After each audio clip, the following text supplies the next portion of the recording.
Começa agora. Diário Econômico. Um oferecimento do Canal Rural.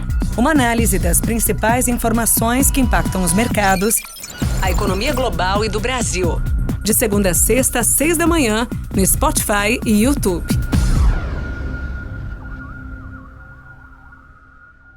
Fala pessoal, bom dia. Meu nome é Igor Cadilhac, economista aqui do PicPay, e sejam bem-vindos ao seu Diário Econômico. Hoje é terça-feira, dia 3 de setembro de 2024. Devido ao feriado do Dia do Trabalho nos Estados Unidos, a primeira sessão de setembro foi marcada por baixa liquidez. E aí, o foco ficou aqui com o Brasil. O grande destaque foi o detalhamento do orçamento do ano que vem.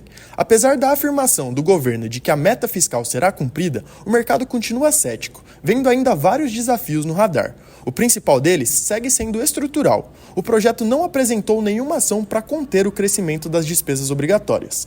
Só medidas de revisão de gastos vinda de cortes de benefícios que estão sendo pagos indevidamente. Como um bom ouvinte do Diário Econômico deve estar atento, esses bons números do lado da receita são importantes, mas para atingirmos o déficit zero, é fundamental a atuação do lado da despesa, com corte de gastos. Só para vocês terem uma ideia, as despesas obrigatórias do governo federal devem subir mais de 132 bilhões de reais em 2025. Só benefícios previdenciários e salário do funcionalismo público consomem quase todo o espaço aberto para novos gastos do ano que vem. Ou seja, o governo está cada vez mais dependente de receitas extraordinárias, com fonte incerta, difícil de ser mensurada e que precisam de aprovação no Congresso.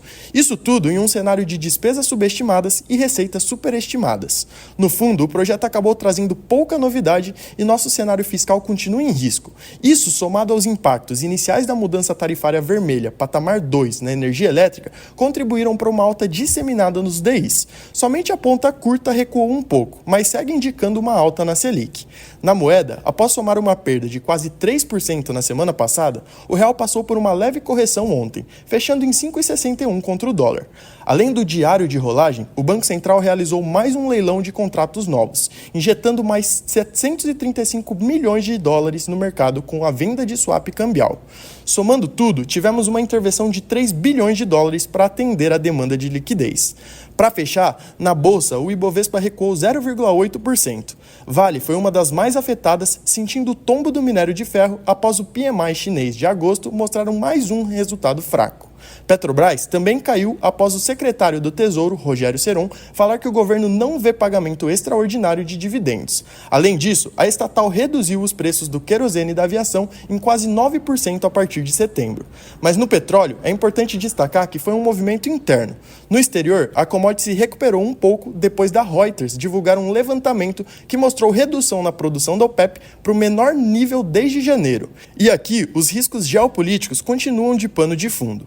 Para hoje, em Brasília, Pacheco deve se reunir com o presidente da CAI para definir data de sabatina de Galípolo. Mas o grande destaque mesmo é a divulgação do nosso PIB do segundo trimestre. Projetamos uma alta de 0,9% mesmo com a tragédia no Rio Grande do Sul, que teve um impacto bem menor do que o previsto inicialmente. Pelo lado da oferta, o setor de serviços deverá ser o principal destaque, impulsionado pelas atividades relacionadas a famílias que se beneficiam do bom momento do mercado de trabalho.